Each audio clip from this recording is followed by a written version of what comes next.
no és, bueno, és com un somni, perquè com que està sempre ple de gent i no es pot quasi esquiar tranquil, pues és aprofitar-ho bé, per dir-ho d'alguna manera. Sí, va coincidir, ja teníem previst sortir el 21 quan les nenes acabaven escola i amb la idea de quedar-nos fins al dia 4 i just ha coincidit que ens ha agafat aquí el tancament perimetral de la zona del Ripollès. I a la vegada és una sensació estranya perquè veus que totes les condicions van a favor, la neu està bé, el temps acompanya, però a la vegada és estrany que no hi hagi gent, no? I bueno, suposo que caldrà esperar que la situació millori i que recuperem la situació normal com més aviat millor. Vaig vindre el primer dia que permetien sortir, al grup Bombolla i a segona residència, i vaig vindre. I el dia següent crec que va ser quan vaig veure la notícia que van posar el confinament Ripollès i Cerdanya. Bueno, ja això és un luxe que no hi hagi molta gent i la gent que no és del Ripollès no pugui pujar, però clar, també una estació amb poca gent tampoc fa molta gràcia, no? I al cap de 9 dies d'estar l'estació oberta s'ha hagut de tancar. Llavors, s'ha hagut de tancar, vull dir, el funcionament que entri gent, no l'estació, perquè resulta que l'estació estarà oberta però sense clients. Creiem nosaltres que així no podem estar, no tenim més cèntims per llançar i tots els serveis de l'estació d'esquí Vallter 2000 hem arribat a l'acord d'avui plegar l'activitat. O sigui que només quedarà el telesquí funcionant amunt i avall.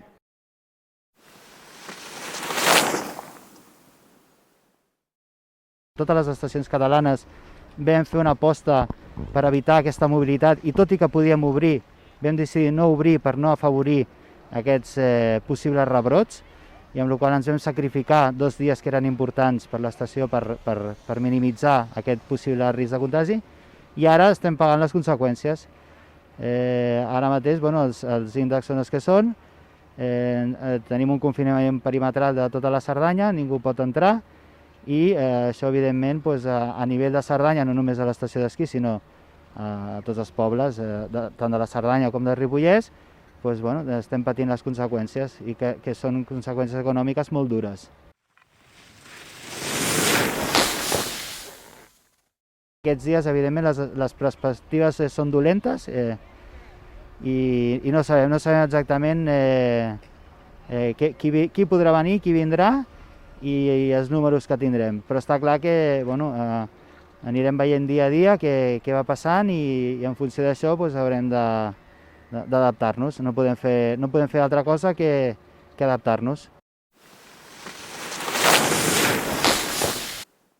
Ens ha portat tot al bord de la ruïna, perquè des del 13 de març de l'any passat no hem facturat absolutament res. Vam perdre el pont de la Puríssima, que normalment és un pont que ens afavoreix moltíssim, i ara de cares als Nadals ja ho teníem tot preparat per fer una bona campanya i res, de la nit al dia se'ns ha anat tot a Norris perquè la decisió que es va prendre ha fet que la gent marxés tothom precipitadament. En una època normal som uns 45 professors, entre 45 i 50, i ara mateix en actiu en tinc 8, dels quals estan treballant 2, fent una horeta o 2 horetes com a molt. Això què significa? Que entrem amb pèrdues cada dia. No sé fins quan podrem aguantar, però en poc temps ens veurem abocats a tancar. Ja han tancat diverses escoles que no obriran aquesta temporada, però si la cosa continua així ens veurem abocats tots a tindre que tancar, perquè són més els gastos que tens que no pas les guanyances. S'ha parlat molt del sector de l'hostaleria i del sector dels comerços, però el sector de l'ensenyança, en aquest cas sigui d'esquí, d'snow, totes les escoles han quedat al marge.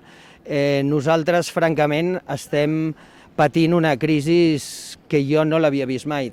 Tinc 49 anys i sempre m'he dedicat a això. Mai a la vida he vist un abocament a la ruïna com el que estem ara. També són 8 mesos pràcticament que portem sense facturar absolutament res.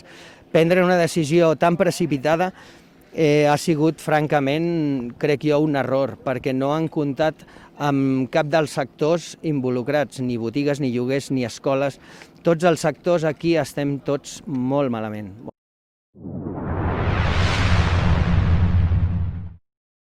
Eren bones, no eren excepcionals, com és d'esperar, però sí que eren bones, i el millor de tot és que la gent venia, com hem tingut durant tot l'estiu. Hem tingut clients molt conscienciats, amb moltes ganes de gaudir de les activitats a la natura, en aquest cas gaudir de la neu, de l'hivern.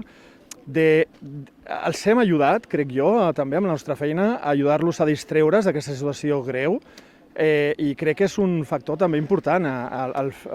S'està atacant activitats que són saludables, que generen un benefici a la persona i més en aquestes situacions, activitats esportives, de natura, i en canvi, clar, hi ha un desequilibri brutal. S'estan mantenint activitats comercials, activitats en grans ciutats, en grans nuclis, que realment no s'entén des del nostre punt de vista.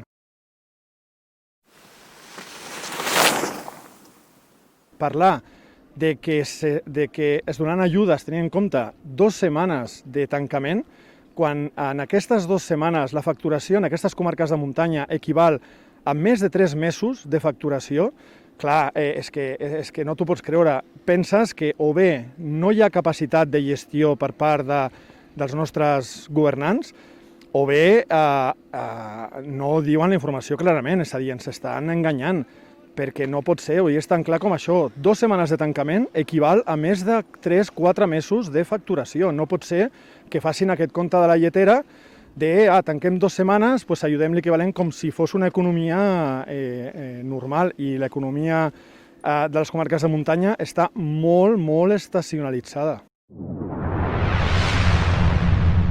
Nosaltres som de Sant Cugat i vam venir el mateix 22 pel matí, i va ser per la nit quan van dir que tancaven la Cerdanya i el Ripollès, i res, doncs, aprofitant ja que estem aquí. Sí, la veritat és que per nosaltres és millor, perquè esquiar sense gent, home, doncs s'agraeix, però és el que té la situació. Tenim allotjament fins al 26, llavors la idea és tornar després si ens deixen. No, som d'aquí, som de Sant Cugat, i vam vindre el 22 per la nit. La intenció era quedar-nos el 22 al 26 i el 26 pel matí tornar a casa, haver passat aquí el dia 25, dia de Nadal, i al vindre aquí per la nit és quan va agafar el confinament, no sabíem si havíem de tornar, si no, i vam veure que no, que ens podíem quedar mentre no sortíssim ni entréssim, i tornem al 26, aprofitant que tenim l'allotjament per no perdre els calés, i passarem aquí el Nadal, de moment. Sí, no, de fet ahir dubtàvem de si podíem menjar aquí o no, perquè clar, no hi ha restauració, però sí que pots agafar un entrepà. No sé si avui també es pot, suposo que sí. No es pot ja? No saps. Menjar per emportar. Clar, sí, exacte, això ens serveix. Si mentre podem alimentar-nos mentre esquiem ja està bé. Sí, sí, però és agradable que hi hagi només un 30% de gent. Jo que sempre vaig amb por de que em doni algun cop, ara vaig més tranquil. Vam fer una reserva d'hotel del dia 22 al dia 24, vam arribar el dia 22 i llavors a la nit van dir que tancaven la Cerdanya i ens hem quedat aquí. I ahir vam esquiar ja amb molt poca gent. La veritat és que és un luxe perquè no hi ha cues i avui esperem poder tornar cap a casa. Doncs mira, nosaltres vam pujar el dia 21 després de classe. La meva dona i la meva filla es van quedar a Barcelona amb la idea d'estar un parell de dies, però ens va agafar just l'avís del tancament i hem apurat fins avui. Hem vingut 3 dies a esquiar aquí a la Masella i avui baixarem, que en principi doncs, la idea era tornar passat Sant Esteve, però ja que no ens deixen, doncs apurem fins al final. Perquè en teoria anàvem a marxar ahir, però perquè anàvem a tornar aquí al cap del 2, del 26 al 2, i com al final va venir lo del confinament, vam decidir quedar-nos un dia més per aprofitar les pistes.